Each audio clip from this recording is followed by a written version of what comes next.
Assalamualaikum warahmatullahi wabarakatuh. Perkenalkan, kami dari kelompok 6. Di sini kami akan mempresentasikan tentang budidaya ikan hias cupang. Berikut kelompok-kelompok kami.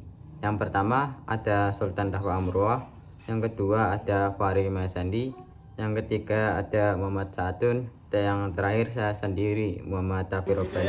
Ikan hias cupang. Nah, di sini kami akan menjelaskan ada pengertian ikan cupang, terus alat dan bahan, terus ada proses produksi, kemudian pasar, biaya produksi, dan informasi. Nah, yang pertama yaitu pengertian ikan cupang. Ikan cupang merupakan salah satu ikan hias yang mudah dipelihara. Budidaya ikan cupang tidak memerlukan tempat yang luas dan modal yang besar. Ikan cupang adalah ikan air tawar dari daerah tropis, banyak ditemukan di perairan Asia Tenggara, terutama Indonesia. Nah, kemudian ada beberapa jenis ikan cupang. Ikan cupang memiliki banyak jenisnya. Berikut adalah beberapa jenis ikan cupang. Yang pertama yaitu ada half moon, terus ada front tail, terus double tail, dan veil tail. Kemudian ada slayer, bangkok, terus cross tail, dan spade tail.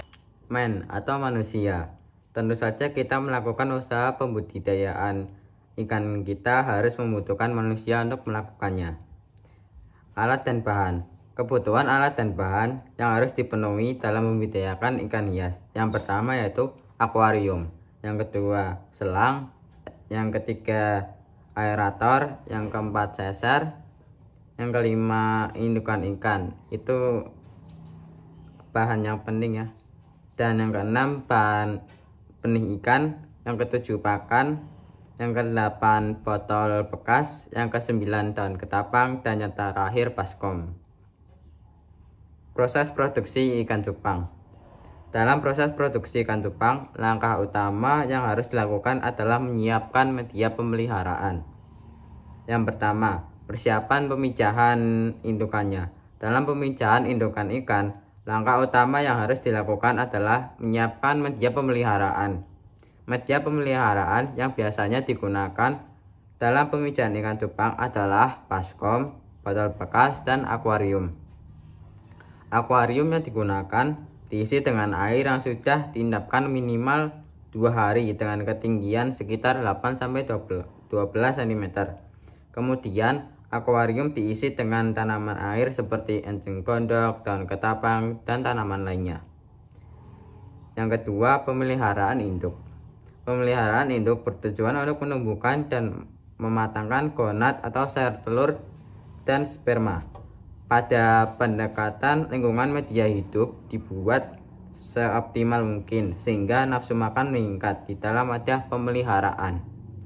Setelah proses perkembangbiakan, sirip dan betina dari betina banyak terlepas akibat perkelahian dengan jantan sebelum dibuahi. Yang ketiga yaitu pemijahan induk. Pemijahan induk yang telah matang gonat berarti telah siap melakukan pemijahan. Proses pemijahan dapat berlangsung secara alami maupun buatan.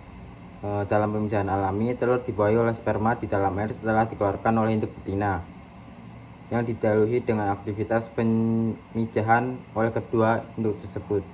Nah, pada pemijahan pembuahan telur oleh sperma dilakukan dengan bantuan manusia. Telur baksa keluar dari tubuh induk betina setelah melalui proses perangsangan dengan cara mengatur lingkungan dan pemberian hormon. Yang keempat yaitu penetasan telur. Telur hasil pemijahan diambil dari bak pemijahan kemudian diinkubasi dalam media pementasan pada wadah khusus atau wadah penetasan yang berbentuk bak, tangki, akuarium maupun kolam atau amber besar. Nah, telur ikan cupang yang berhasil difertilisasi biasanya akan menetas dalam waktu 36-48 jam. Yang kelima yaitu pemeliharaan larva dan benih. Setelah lebih dari 3 hari menetas, biasanya benih cupang akan mencari makanan. Nah, makanan yang paling baik untuk burayak cupang adalah kutu air, baby print, atau artemia, ataupun microworm. Burayak sudah dapat berenang bebas di hari ke-6, tetapi induk jantan tetap jangan diangkat hingga berumur 3 hari.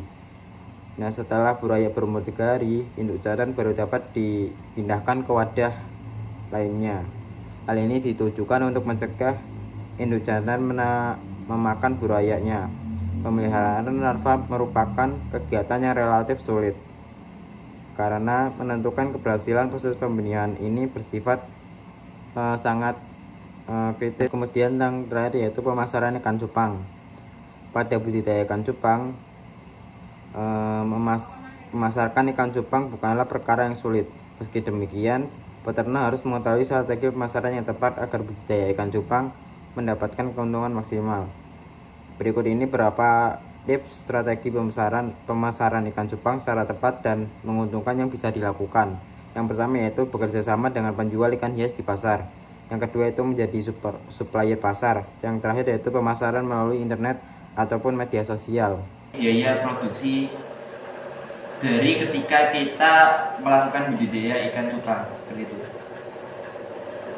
Di sini kita ambil ada harga satuan ikan cupang yang jantan itu 30.000, kemudian yang betina juga 30.000. Kemudian kita membutuhkan pakan pastinya, sehingga kami ambil sekitar satu bungkusnya itu ada 10.000. Kemudian harga akuarium itu paling tidak ada sekitar 75.000. Kemudian rinciannya ketika kita melakukan budidaya itu paling tidak kita akan mengeluarkan kurang lebih itu ada 2 juta. Jadi rinciannya itu kita ambil 20 pejantan dari ikan cupang itu dengan harga yang tadi harga satuan itu 30.000, sehingga totalnya itu ada 600.000. Kemudian dari ikan cupang yang betina kita juga ambil sekitar 20.000. Mohon maaf, sekitar 20 ekor dengan harga satuan 30.000, sehingga total itu ada 600.000. Kemudian kita juga perlu pakan, sehingga kita paling tidak harus mengambil sekitar 10 kantong dengan harga satuan itu ada 10.000, sehingga total keseluruhannya itu paling tidak ada 100.000. Kemudian kita juga memerlukan akuarium sekitar 10. Nah, akuarium 10 itu dihargai satuannya itu 75.000, sehingga total keseluruhan itu ada 750.000. Nah, itu untuk yang terkait dengan ikan cupangnya. Jadi berarti kita mengeluarkan sekitar 2.050.000. Kemudian untuk alat-alatnya antara lain yaitu ada aerator. Itu kita memerlukan paling tidak 10 karena kita juga memakai 10 akuarium dengan harga satuannya itu 35.000. Jadi totalnya itu 350.000. Kemudian sesar ikan itu 10 dengan harga satuan itu 4.000 dengan total 40.000. Kemudian ada botol bekas.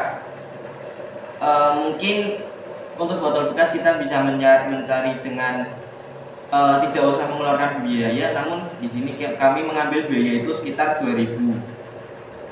Dengan banyaknya itu ada 10 dengan total 20.000. Kemudian ada baskom 5 dengan harga satuannya itu 5.000, sehingga totalnya itu 25.000, dan total keseluruhannya itu 435.000, dan ditambah tadi 2.050.000 seperti itu.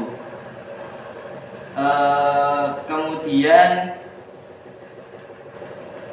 kita bisa mengetahui bahwa di lain kita menggunakan akuarium,